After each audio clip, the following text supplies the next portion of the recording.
To perform the daily service checks, the machine should be parked on a level surface with the arm extended and the bucket curled and setting on the ground. Although a 290 is shown, the service points are the same or similar for the other G-Series models under 40 tons. Daily service begins on the left side of the excavator. Although not a daily service, the cab fresh air filter can be accessed for inspection and cleaning behind the door with a key.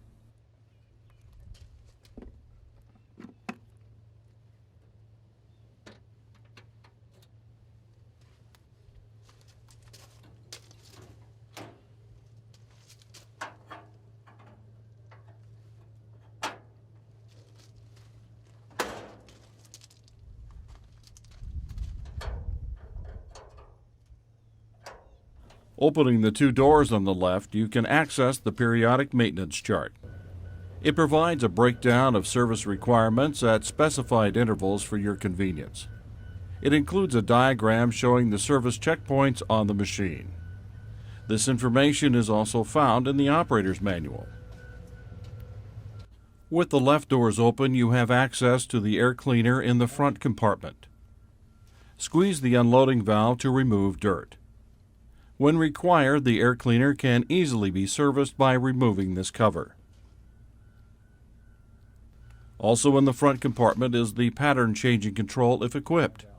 It allows the operator to switch the two-lever armrest controls between the backhoe, ISO, and excavator, SAE patterns. The difference between the two patterns is explained in the cabin controls section. Above the pattern control on units with final Tier 4 engines, you have the battery disconnect switch. In the off position, the switch lever can be removed for improved vandal protection. The windshield washer fluid level can be checked here and fluid added if needed. You also have access to the coolers and radiator cores. Check for debris buildup. Below are the batteries. Check them for loose connections, corrosion, and cracks. While doing your daily checks, look for exposed wires or loose harness connections that may later cause unexpected problems.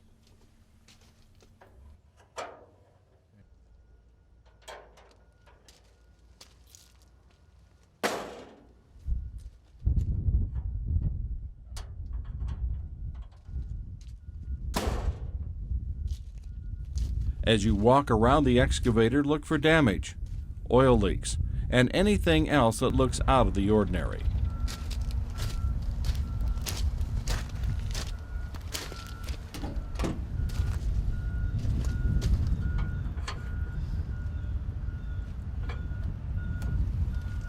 With the right door open, you can see the hydraulic oil level sight gauge. A diagram next to it shows the correct position the excavator should be in when checking the hydraulic oil level. Also accessed here are the primary fuel filter, water separator, and the final fuel filter. On final Tier 4 engine units, there are two doors on the right rear.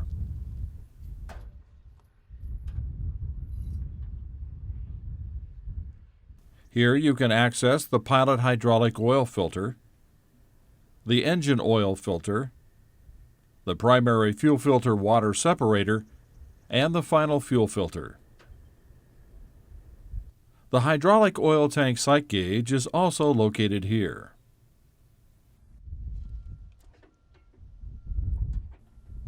Climbing up on top of the unit, the operator can check the engine. It is important to take care when climbing on or off the unit. Use the steps and handholds that are provided, and always face the machine.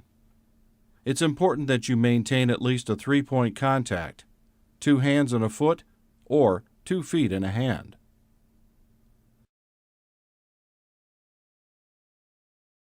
Daily service checks can be made by raising the hood. When raising the hood, use the handle until the bar is securely locked in place.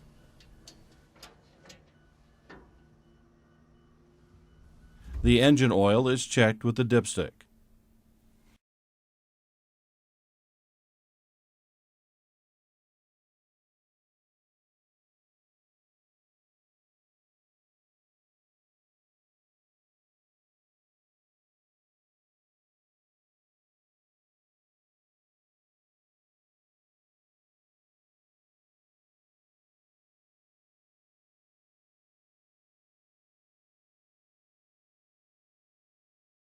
If necessary, engine oil is added here.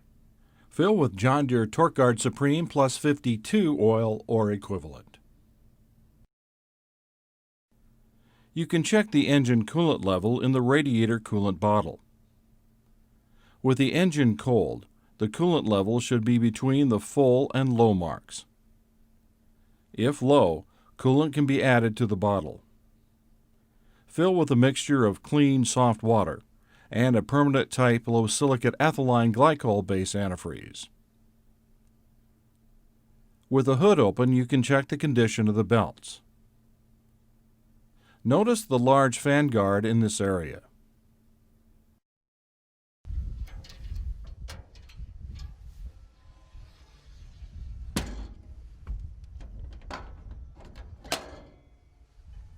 On top, you have access to the hydraulic oil fill.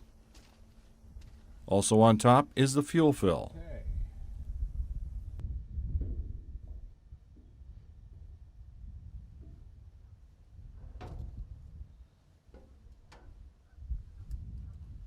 A compartment is located under the step. It's a handy place to store a variety of items, including a grease gun.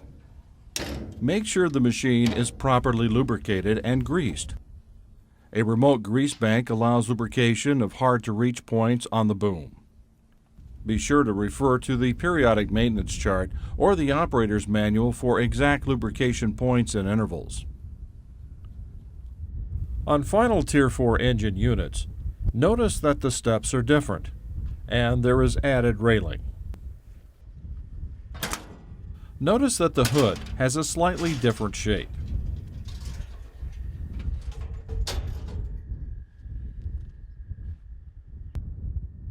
Under the hood is a light and on-off switch.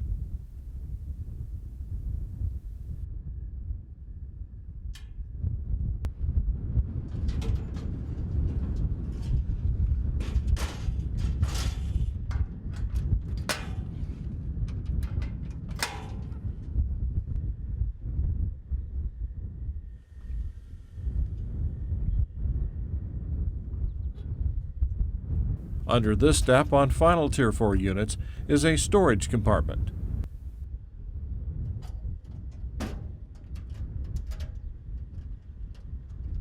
Under the next step is the diesel exhaust fluid tank and fill. Be sure to fill with approved DEF fluid. It's a good practice to fill this tank at the same time you fill the diesel tank. Check the tracks for broken or damaged pins, bushings, and other track parts. Also check looseness and tightness of track sag. A tight track can accelerate track wear significantly.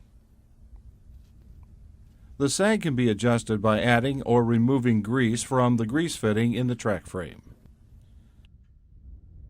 Consult the operator's manual to obtain the proper track sag specification for each excavator and for the proper procedures to use when measuring track sag. Check for missing or loose clamps, bent hoses, lines, or hoses that may rub against each other. Check for fluid leaks. Oil splatter and puddles are signs to look for. Hydraulic system leaks must be corrected before the excavator is operated. A clean operator station goes a long way in promoting safe operation. This includes keeping things clear of the propel pedals and other controls. Being clean on the outside as well as inside can definitely have its benefits. Be sure to take a moment to clean the glass so you can see who and what are around you. This concludes the pre-start inspection and daily service of the excavator. For your convenience, a pre-start inspection checklist is printed in the operator's manual.